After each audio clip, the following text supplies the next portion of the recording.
Amélie de Ronceret m'a rejoint maintenant. Elle est directrice développement et partenariat chez Artips. Bonjour. Bonjour. Qu'est-ce que c'est qu'Artips? Alors c'est une. Je vois art. Alors art, c'est de l'art. C'est de l'art. Je vous écoute. Ça commence par l'art. Nous, on diffuse la culture au plus grand nombre par le digital. Ouais. Donc on a commencé par une newsletter en effet qui parlait de l'histoire de l'art 3 fois par semaine à nos abonnés. Ça a pris une telle ampleur.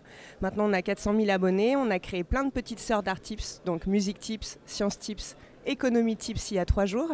Et donc on continue à diffuser la culture au plus grand nombre au grand public. Et puis on a créé une plateforme d'apprentissage en ligne de la culture générale. Et c'est sur ces deux offres qu'on travaille beaucoup avec le monde du tourisme.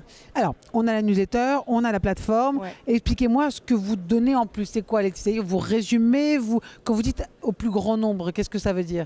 Vous vulgarisez quelque part la culture. Exactement. On vulgarise, on la rend accessible à tous, sans savoir de base. Donc des mots simples, des simples, images, pas de mots compliqués en effet, des images, pas trop de dates, une narration.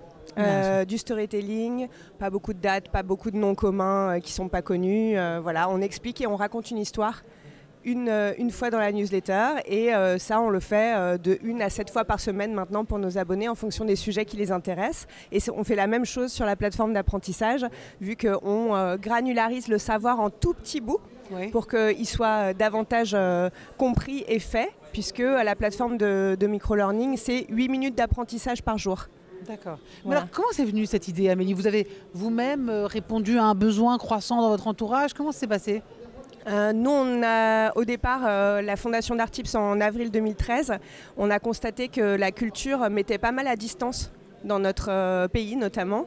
Et du coup, on s'est dit, on aimerait bien en parler autrement. Ça voilà, un petit peu élitiste. Et on s'est dit, nous, si on nous la racontait d'une façon plus joyeuse et plus storytelling, plus accessible, on a connu un professeur qui faisait ça en cours, qui s'appelle Gérard Marié, et on s'est inspiré de la façon dont il racontait l'histoire de l'art. On l'a mis dans les newsletters et à travers le digital, on a fait en sorte que les histoires de Gérard Marié soient diffusées au monde entier. Et du coup, on ne savait pas très bien si ça allait marcher ou pas. Et au final, ça marche extrêmement bien. Et les gens ne se désabonnent pas. Ils continuent à ouvrir les mails à 60% et à les cliquer à plus de 20%. Donc c'est un vrai succès. Ils les partagent beaucoup, ils les commentent beaucoup. Et donc ça s'adresse à qui?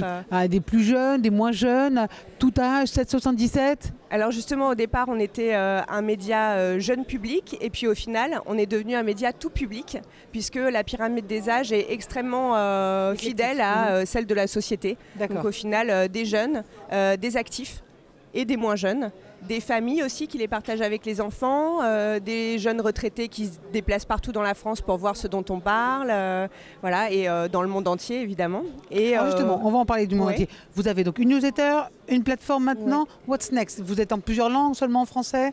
La plateforme est en 2 langues, français et anglais. D'accord. C'est surtout le next, c'est les prochains sujets, puisque par exemple avec le monde du tourisme, qui est le monde d'In2 Days ici, on travaille beaucoup à vulgariser les territoires, à les diffuser soit au grand public, soit aux professionnels du tourisme, pour qu'ils puissent en faire le récit.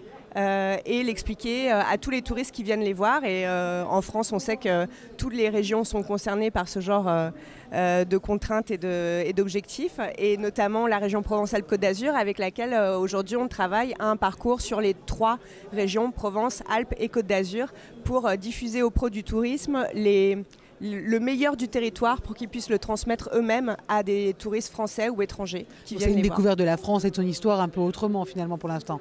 Vous avez d'autres pays aussi? Ah oui, tout à fait. Sur la plateforme d'apprentissage, on a comprendre le Japon d'aujourd'hui, la culture de l'Afrique, la civilisation chinoise. Voilà, donc, comment vous faites tout ça? Vous travaillez avec des historiens, avec des spécialistes de l'art, comment ça se passe? Oui, alors on travaille avec des rédacteurs, vulgarisateurs, historiens de l'art chez nous.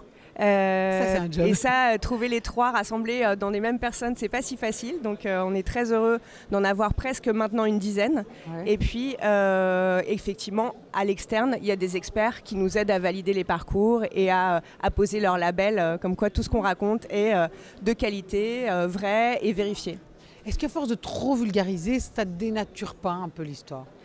Non, moi je ne crois pas du tout. En réalité, je pense que l'enseignement et l'enseignement en ligne a besoin d'avoir de la vulgarisation pour rendre curieux. Donc nous, on n'estime pas qu'on traite tout un sujet, on estime qu'on qu'on donne envie, on fait un teaser et si la personne veut creuser derrière, on met toujours des liens pour en savoir plus. Donc c'est comme une mise en bouche pour se cultiver davantage.